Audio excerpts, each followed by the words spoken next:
Itangazo ry'inama y'Episkopi Katolika b'i Burundi ku matora yabaye igenekerezo rya 5 Ruheshi 2025. Twebwe abungere tugize inama y'Episkopi Katolika b'i Burundi. Nk'uko twahora tubigira, n'ubu twararungitse abarorerezi mu matora y'abashinga amateka n'abajenama b'amakomine yabaye ku igenekerezo rya 5 Ruheshi 2025.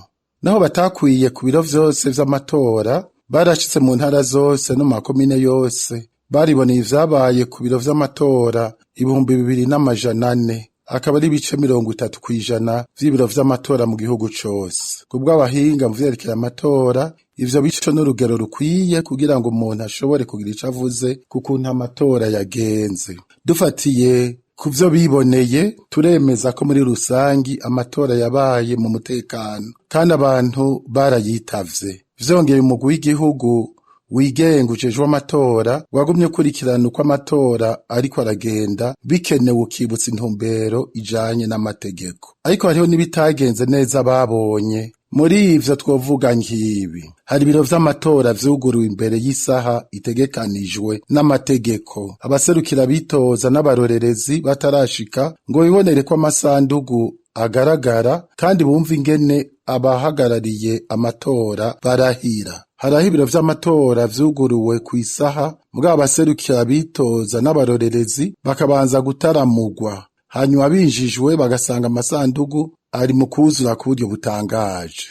Hamwe hamwe abahagarariye amatora ntibubahirije ukudahengama kwabwirizwa kuranga bari mu mugwi wigenga w'amatora, nko guhatira abandi gutora aho bo bipfuza, kubatorera ku gahato canke kubaherekeza mu bwiherero bw'amatora. Hari aho barekurira bamwe gukoresha amakarata menshi, bamwe bagatora bisubiriza, abandi bagatorera abatabatumye. Hari bamwe mu baserukira bitoza no mu barorerezi basi uburenganzira bahabwa n'amategeko, urabataramugwa, urabangirwa kwinjira mu biro vy'amatora. Hari rero n'abarorerezi bategekwa gushira igikumu ku vyegeranyo kandi bitarekuwe n'amategeko. Hari aho batemereye abaserukira bitoza gukurikirana ingene amajwi harugwa kandi babifitiye uburenganzira.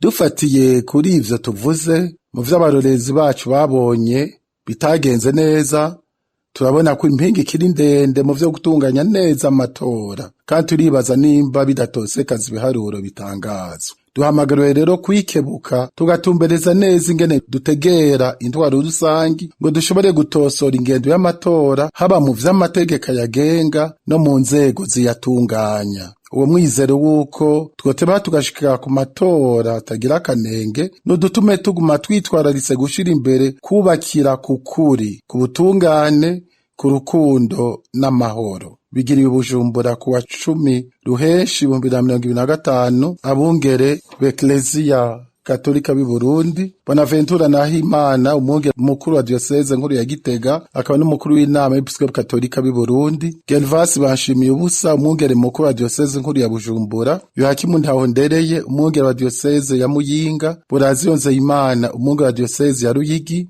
Joriji Bizimana, umwungere wa diocese ya Ngozi, Emmanuel Ntakirutimana, umwungere wa diocese y'Ibubanza, Leonidas Nitereka, umwungere wa diocese ya Rutana, Musenyeri Graciano Niyuhire, icariho gikuru c'umwungere wa diocese ya Bururi.